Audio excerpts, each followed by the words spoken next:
Bismillahirrahmanirrahim. Assalamualaikum warahmatullahi wabarakatuh. Alhamdulillahi rabbil alamin. Wassalatu wassalamu ala ashrafil anbiya'i wal mursalin wa ala alihi wa ashabihi ajma'in. Amma ba'du, ikhwani wa akhwati fillah rahimani wa rahimakumullah. Insyaallah ta'ala pada kesempatan kali ini kita akan lanjutkan kembali membahas buku penjelasan mudah kitab Al-Ajurumiyah. Sekarang kita akan bahas ya materi inti dari buku ini. Ya, kita akan membahas kitab Al-Ajurumiyah. Kita mulai membahas bagian 1 tentang kalam dan penyusunnya. Bagian 1 bab 1 ya tentang kalam.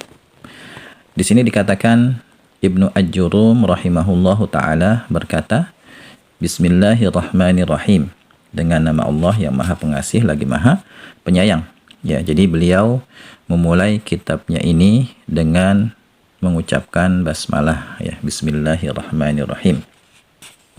Dan ini termasuk sunnah ya, kita disunahkan untuk mengucapkan lafaz basmalah atau ucapan Bismillahirrahmanirrahim ketika hendak melakukan amal-amal kebaikan. Ya, dan diharapkan dengan kita mengucapkan basmalah di awal kita melakukan kebaikan ya, Allah Subhanahu wa taala akan membantu kita dalam melakukan apa yang hendak kita kerjakan, dan juga diharapkan Allah Subhanahu wa taala akan memberikan keberkahan ya. Keberkahan itu maksudnya adalah kebaikan yang banyak dan terus bertambah ya pada amalan yang hendak kita kerjakan. Ya, termasuk di antaranya ketika kita hendak menulis kitab misalnya. Ya, membuat sebuah karya, yang menulis sebuah risalah, menulis sebuah kitab, ya disunahkan kita memulainya dengan mengucapkan Bismillahirrahmanirrahim. Ya, nanti kita berharap ya apa yang kita tulis itu nanti berkah ya untuk kita, untuk orang lain juga. Ya, kemudian ya beliau mengatakan al-kalamu, kalam huwa, dia adalah al-lafzu, lafad. Ya, lafad itu artinya ucapan. Al-murakkabu, murakkab itu artinya yang tersusun. Al-mufidu, ya mufid artinya memberi faidah. Kemudian bil wad'i, dengan menggunakan bahasa Arab. Ya, kita lihat penjelasannya. Kalam maksudnya adalah kalimat sempurna. Ya, atau istilah lainnya adalah al-jumlatul mufidatu, jumlah mufidah. Ya, kalau antum pernah belajar bahasa Arab menggunakan kitab Al-Muyassar fi Ilmi Nahwi ya, karya Al-Ustadz Aceng Zakaria rahimahullah taala, orang Indonesia beliau. Ya, beliau menggunakan istilah jumlah mufidah. Ya.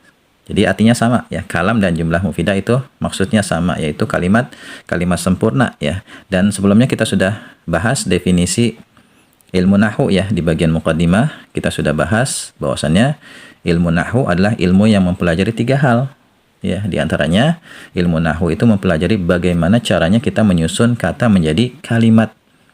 Ya, oleh karena itu ya sangat tepat kiranya kalau di awal pembahasan kitab Al-Ajurumiyah ini dibahas apa itu kalam. Ya, kalam ini maksudnya kalimat sempurna. Ya, karena tujuan kita belajar ilmu nahwu diantaranya bisa menyusun kalam dengan baik dan benar. Ya. Kemudian menurut ulama nahwu ya, untuk bisa disebut sebagai kalam maka harus terpenuhi 4 persyaratan. Ya, yang pertama berupa lafaz. Lafaz ini artinya ucapan. Ya, ucapan dengan lisan. Ya, jadi tulisan atau isyarat itu tidak termasuk kalam ya menurut ulama nahwu. Jadi syarat yang pertama untuk bisa disebut kalam adalah lafaz atau ucapan. Ya. Kemudian yang kedua murakkab. Ya, murakkab maksudnya tersusun lebih dari 1 kata. Ya, yang namanya tersusun berarti kan lebih dari 1 kan gitu ya. Jadi murakkab di sini maksudnya tersusun lebih dari 1 kata, atau bisa kita katakan tersusun minimal dari 2 kata ya, bisa 2, 3, 4 dan seterusnya. Ini syarat yang kedua. Kemudian yang ketiga mufid. Ya, mufid itu artinya berisi informasi yang jelas. Ya, informasinya itu bisa difahami. Ya, nanti akan kita berikan contohnya. Kemudian yang keempat bil wad'i. Bil wad'i itu maksudnya dengan menggunakan bahasa Arab. Ya, ada juga yang mengatakan bil wad'i ini maksudnya bil qasdi, dengan adanya niat dalam mengucapkannya. Jadi kalau ada orang mengigau mengucapkan kata-kata itu bukan kalam. Atau ada orang mabok gitu kan, mengucapkan kata-kata itu tidak termasuk kalam gitu. Di antara pengertian bil wad'i menurut ulama. Tapi di sini kita gunakan pengertian bil wad'i adalah menggunakan bahasa Arab. Contoh misalnya, ya contoh kalam, al masjidu kabirun, masjid itu besar. Ya, ketika saya mengucapkan al masjidu kabirun, pertama dia berupa lafadz kan. Kemudian yang kedua, murakkab. Ini kan tersusun dari dua kata, ya al masjidu dan kabirun. Kemudian yang ketiga, dia mufid, informasinya jelas, ya bahwasanya ada masjid yang besar, ya atau masjid itu besar, itu informasinya jelas, bisa dipahami. Kemudian yang keempat, bil wad'i, menggunakan bahasa Arab. Contoh lain lagi misalnya, zahaba, telah pergi, zaidun, si Zaid, ilal masjidi, ke masjid. Ya, ini juga disebut kalam, ya karena terpenuhi 4 persyaratan yang sudah disebutkan di atas, ya. Jadi kedua kalimat di atas disebut kalam, ya bisa disebut sebagai kalam karena terpenuhi 4 persyaratan kalam. Kemudian di sini ya perhatikan ada dua kalimat atau dua rangkaian kata yang saya berikan. Pertama, ya iza jaa aliyun, iza artinya apabila, jaa telah datang, aliyun si Ali. Ya, ini belum bisa disebut kalam. Ya, meskipun dia berupa lafadz ucapan, kemudian murakkab juga ya. Di sini kan tersusun dari 3 kata, berarti murakkab dia. Tapi dia nggak mufid. Ya, nggak mufid. Jadi syarat ketiga nggak terpenuhi. Ya, informasinya nggak jelas kan. Kalau ada orang datang ke kita, tiba-tiba ngomong, iza jaa aliyun, jika Ali datang, ya kemudian dia diam gitu, nggak meneruskan ucapannya, kita kan bingung ya, maksudnya apa gitu. Jika Ali datang emang kenapa gitu. Tapi kalau kalimatnya disempurnakan menjadi iza jaa aliyun fariha hasanun, jika Ali datang fariha gembira, hasanun si Hasan gembira. Nah, ini baru disebut sebagai kalam gitu ya. Jadi kalimat pertama belum bisa disebut kalam karena informasinya belum jelas. Ya, adapun kalimat kedua bisa disebut kalam karena terpenuhi 4 persyaratan kalam. Nah, ini penjelasan tentang kalam. Dan di sini saya berikan catatan ya, untuk bisa menyusun kalam dengan baik dan benar, kita harus belajar ilmu nahwu dan ilmu sharaf.